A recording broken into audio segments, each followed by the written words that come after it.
Hi అండి, welcome to my channel. ఈరోజు నేను రొయ్యల టమాటా ఎలా వండాలో చూపిస్తాను. ముందుగా కడాయి పెట్టుకొని అందులో ఆయిల్ వేసుకొని జీలకర్ర ఆవాలు వేసుకొని చిటపటలాడాక మనం ఏ ఆయిల్ వాడదాం అనుకున్నా కానీ మనం ఫ్యాట్గా అవుతామేమో అని భయం వస్తూ ఉంటుంది.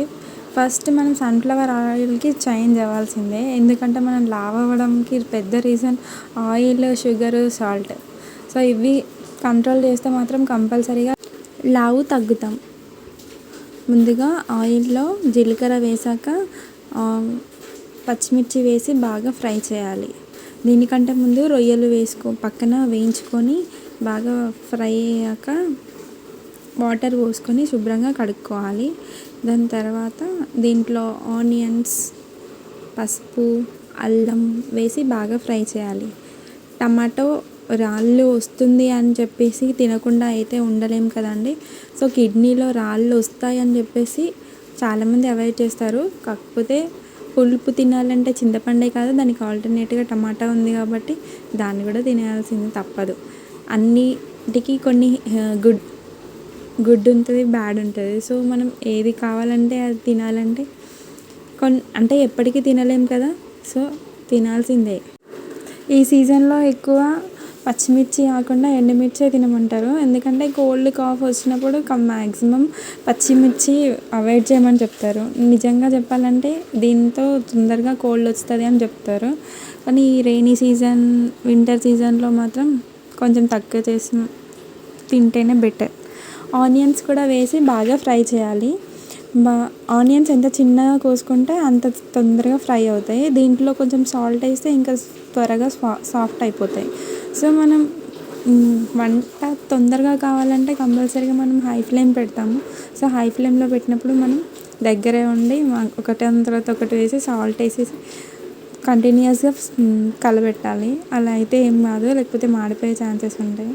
సో ఎప్పుడైనా కర్రీ మాడిపోయిందా మీకు కర్రీ మాడిపోతే మాత్రం నా దగ్గర ఒక చిట్కా ఉంది. ఏంటి అంటే, కర్రీ మాడిపోయినప్పుడు ఆ కర్రీ అంతా ఇంకో దాంట్లో షిఫ్ట్ చేసి దాంట్లో ఆలుగడ్డ చిన్నగా కట్ చేసి వేయాలి. లేకపోతే ఆనియన్స్ అయినా పర్లేదు, టమాటా అయినా పర్లేదు. కర్రీ మాడిపోయిన దాన్ని వేరే బౌల్లో వేసి ఈ ఆలుగడ్డ, ఆనియన్, టమాటో ఇవన్నీ చిన్నగా కట్ చేసి ఏదైనా ఒకటేసినా పర్లేదు వేసి ఒక 10 to 15 minutes వరకు అలాగే చిన్న ఫ్లేమ్ పెట్టేసి ఉంచాలి. సో కర్రీ మాడుతుంది, కానీ కర్రీ మాడిన ఫ్లేవర్ అనేది మనకు తగలకుండా ఉంటుంది. సో ఇలా ట్రై చేసి చూడండి. కర్రీ మాడిపోతే మాత్రం కంపల్సరీగా ఆ టేస్ట్ అనేది చేంజ్ అవుతుంది. సో స్మెల్ రాకుండా ఉండాలి మాత్రం ఈ టిప్ మాత్రం ఫాలో అవ్వాలి. సో పసుపు వేసిన తర్వాత, పసుపు కొంచెం ఫ్రై అయిన తర్వాత గార్లిక్ పేస్ట్ వేయాలి. గార్లిక్ పేస్ట్ వేసినాక బాగా ఫ్రై అయిన తర్వాత మనం ముందుగా వేయించిన రొయ్యలు వేసుకోండి. ఆ రొయ్యలు కొంతమంది దాని తల చించేస్తారు, కొంతమంది చించారు. యాక్చువల్గా నాకు ఇప్పటికే డైలమాలో ఉంటే తింటే మంచిదేనా మంచిది కాదు నాకైతే తెలియదు. మీకు ఏమైనా తెలిస్తే మాత్రం కంపల్సరీగా కామెంట్ చేయండి. మా అమ్మ వాళ్ళేమో తొడుమలు చించుతారు, అత్తమ్మ వాళ్ళేమో తొడుమలు చించుతారు. అసలు అది ఉన్నదే చిన్నగా, దాన్ని ఇంకా చించితే ఇంకేముంటుంది అందులో అని కొంతమంది అంటారు. సో దాని గురించి మీకు ఏమైనా తెలిస్తే మాత్రం కంపల్సరీగా కామెంట్ చేయండి. సో ఫస్ట్ ఈ కర్రీ టమాటో రొయ్యలు కాంబినేషన్ అనేది తెలంగాణ వాళ్ళకి చాలామంది ఇష్టంగా తింటారు.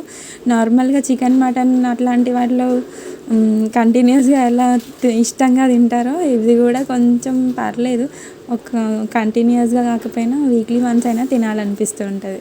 సో నార్మల్గా ఈ రొయ్యలు మంచిగా కలిపెట్టకపోతే దాంట్లో శాండ్ పార్టికల్స్ అనేవి ఈజీగా మనం ఫైండ్ చేయవచ్చు. సో ఆ శాండ్ పార్టికల్స్ రాకుండా ఉండాలంటే కంపల్సరీగా మనం వాష్ చేయాలి. ఆ ఇసుక పోయిన తర్వాత దాన్ని ఇందులో పోపులో వేసేయాలి. వేసిన తర్వాత ఇవి కూడా ఒక 5 minutes ఫ్రై చేసిన తర్వాత ఆనియన్స్ వేసేయాలి, టమాటోస్ వేసేయాలి. టమాటోస్ వేసిన తర్వాత బాగా ఫ్రై దగ్గరికి వండుకోవాలంటే దీంట్లో వాటర్ కంటెంట్ ఏమి లేకుండా వండేయచ్చు. లేదు మనకి లూజ్ కంటెంట్లో రావాలి, రొయ్యలు అనేది సాఫ్ట్గా మంచిగా కొంచెం మెత్తగా కావాలి అంటే వాటర్ కంటెంట్ వేయాలి. ఒక్కోసారి మనం హై ఫ్లేమ్ పెట్టి మర్చిపోయామనుకో కంపల్సరీగా ఇది మాడిపోయే ఛాన్సెస్ ఉంటాయి. సో కొంచెం వాటర్ వేసి పక్కకున్నా పర్లేదు. సో ఇందులోనే ఇది కొంచెం మగ్గిన తర్వాత కారం, పసుపు, ఉప్పు ధనియాల పొడి ఇవన్నీ వేసి కొంచెం మగ్గిన తర్వాత వాటర్ పోసుకొని ఉంటే సరిపోతుంది. సో ఇందులో ఈ మా ఇంట్లో ఎప్పటికీ చెప్తూ ఉంటారు, టమాటా ఎక్కువ తినొద్దు, తింటే కోల్డ్ కాఫ్ ఉన్న వాళ్ళు తింటే మాత్రం కంపల్సరీగా కోల్డ్ ఎక్కువ ఛాన్సెస్ ఉంటాయి, కాఫ్ ఎక్కువ అయ్యే ఛాన్సెస్ ఉంటాయి అంటూ ఉంటారు. అది నిజమో ఎంతవరకు నిజమో నాకైతే తెలీదు, తెలిస్తే మాత్రం కమెంట్ చేయండి. టమాటా మూత పెట్టి మగ్గిన తర్వాత మనం ఉప్పు, కారం, ధనియాల పొడి వేసుకుంటారు కదా, సో వేసుకున్న తర్వాత కూడా మళ్ళీ కాసేపు మగ్గనించండి. మగ్గనించిన తర్వాత వాటర్ పోసుకొని ఉడకపెట్టుకోవాలి. సో ఇది ఏంటంటే మనకి డ్రై కావాలంటే డ్రైగా చేసుకోవచ్చు, వాటరీ కావాలంటే వాటరీగా కూడా చేసుకోవచ్చు. నా చిన్నప్పుడు రాములకపల్లని చిన్న టమాటాలు వచ్చేది, చాలా చిన్నగా ఉండేది, టేస్ట్ అయితే చాలా పుల్లగా ఉండేది, దాని కర్రీ అయితే చాలా టేస్టీగా అనిపించేది. కానీ ఇప్పుడు మాత్రం అన్ని హైబ్రిడ్ టమాటాలు వస్తున్నాయి, అవి ఇంత పెద్దగా ఉన్నాయి కానీ పుల్లగా అయితే అసలే ఉండట్లేదు, ఉన్నా కానీ టేస్ట్ మాత్రం అసలే ఏం బాగుండేది. అవి మాత్రం చాలా పుల్లగా ఉండే, చాలా టేస్టీగా ఉండేవి. అవి మీరు ఎప్పుడైనా చూసారా? ఓకే, నెక్స్ట్ ఉప్పు, కారం, మసాలా వేసి బాగా మగ్గనించండి. మగ్గించిన తర్వాత ఎసరు వేయండి.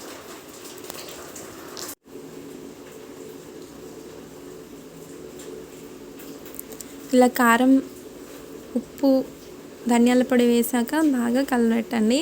కలిసిన తర్వాత దానికి తగినన్ని వాటర్ వేసుకోండి. సో వాటర్ వేయడం వల్ల అంటే అది బాగా కుక్ అవుతుంది. నెక్స్ట్ దాని ఫ్లేవర్ అనేది రొయ్యలకి బాగా పట్టిస్తుంది. సో ఈ కొంచెం పుల్లటి ఫ్లేవర్ అనేది రొయ్యలకి పట్టిస్తే అది చాలా సాఫ్ట్గా తినడానికి బాగా జ్యూసీగా మంచిగా అనిపిస్తుంది. సో రొయ్యలు టమాటా ఎప్పుడైనా కానీ కొంచెం లూజ్గా వండుకుంటేనే బాగుంటుంది. సో దానికి కొంచెం మగ్గిన తర్వాతనే వాటర్ వేస్తే దాంట్లో వాటర్ వచ్చిన తర్వాత వేస్తే దానికి మంచిగా అబ్జర్వ్ చేసుకుంటుంది. మీకు ఎప్పుడైనా కర్రీ వండినప్పుడు సాల్ట్ ఎక్కువగా పడి ఉప్పిసమైందా? సో ఇలాంటి సిచ్యువేషన్స్ నార్మల్గా అందరికీ వస్తూనే ఉంటాయి. కారం ఎక్కువైందా? సో కారం అయితే నార్మల్గా ఉప్పు వేసుకుంటాం, కానీ ఉప్పు అయితే మాత్రం ఏం చేయాలో అర్థం కాదు. సో నేను చెప్పిన కొన్ని టిప్స్ అయితే ఫాలో అవ్వండి. ఫస్ట్ టమాటాని జ్యూసీగా పేస్ట్ చేసి దాని తర్వాత లేకపోతే మిక్సీ చేసైనా ఇందులో యాడ్ చేసి కుక్ చేయండి. లేదు మాకు టమాటా వద్దు అంటే ఆనియన్స్ అయినా కట్ చేసి బాగా మిక్సీ చేసి ఇందులో వేసి లేకపోతే సపరేట్గా కుక్ చేసిన తర్వాత ఇందులో పేస్ట్ యాడ్ చేయండి. సో దానికి కొంచెం మన సాల్టీనెస్ అనేది కంపల్సరీగా వెళ్తుంది. సో సాల్టీ ఎక్కువగా ఉంటే మాత్రం కంపల్సరీగా తినలేకపోతాము. అందుకనే నేను ఈ టిప్ అయితే ఫాలో అవుతాను. నచ్చితే అయితే మీరు కూడా ఫాలో అవ్వండి. సో ఇలా వాటరీ అనేది మనకి థిక్గా కావాలనుకుంటే కొంచెమే వేసుకోండి, లూజీ కావాలి అంటే కొంచెం వాటర్ మీకు సరిపోయాన్ని వేసుకోండి. సో నార్మల్గా కుక్ అయ్యే వరకే వేసుకున్నాం అనుకో మనకి లాస్ట్ వరకు అది డ్రై అయిపోతుంది. సో మా వాటర్ ఎక్కువగానే వేసుకుంటే కొంచెం లూజ్గా వస్తుంది. సో ఎందుకంటే సాల్ట్, షుగర్ తక్కువగా తింటేనే ఎందుకు లావు తగ్గుతాం అనడానికి చాలా రీజన్స్ ఉన్నాయి. సో ఇప్పుడు లైవ్గా కూడా చాలా చూస్తున్నాం. ఒబిసిటీ రావడానికి మెయిన్ రీజన్ షుగరే అంటే నమ్మలేకపోతున్నాం. ఈ రోజులలో అందరూ చెప్తున్నారు sugar, salt, oil, junk food ఇవన్నీ ఎంత అవాయిడ్ చేస్తే అంత మంచిదని, కానీ మనమైతే దానికే అట్రాక్ట్ అవుతున్నాం.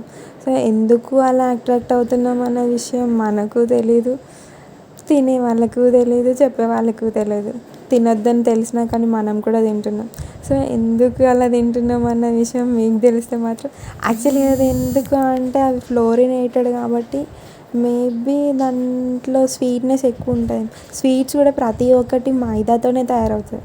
సో మన స్వీట్స్ అలవాటు ఉన్నాయంటే కంపల్సరీగా లావడం అనేది ఖాయం. సో దాన్ని కూడా ఓవర్కమ్ చేయాలంటే ఫస్ట్ స్వీట్స్ కంప్లీట్గా మానేయండి. మనం లావు కావాలి అంటే బోలెడన్ని టిప్స్ ఉన్నాయి, కానీ మనం ఫ్యాట్ నుంచి అంటే డైట్ ఫాలో అయ్యి చేస్తే కంపల్సరీగా లావు తగ్గుతారు. లేదు డైట్ ఫాలో అవ్వను, నాకు నచ్చినవి తింటాను, ఇలాగే రావాలి అంటే మాత్రం కొన్ని ఫాలో అవ్వాల్సిందే, తప్పదు. సో చివరిలో మనకి కర్రీ కంప్లీట్ అయింది కాలేదు అని తెలియాలంటే మనకి ఆయిల్ పైనకి ఇలా వస్తుంది. ధనియాల పొడి, కొత్తిమీర వేసేసుకొని దించేసుకోవడమే. నా కర్రీ లాస్ట్లో ఇలా ఉంది. నచ్చితే మాత్రం కంపల్సరీగా లైక్ చేయండి, సబ్స్క్రైబ్ చేయండి. ఇది నేనైతే పూరీలో అన్నంలో పెట్టుకొని టేస్ట్ చేశాను, చాలా బాగా వచ్చింది. Please do like, share and subscribe. Thank you for watching. Please smiling.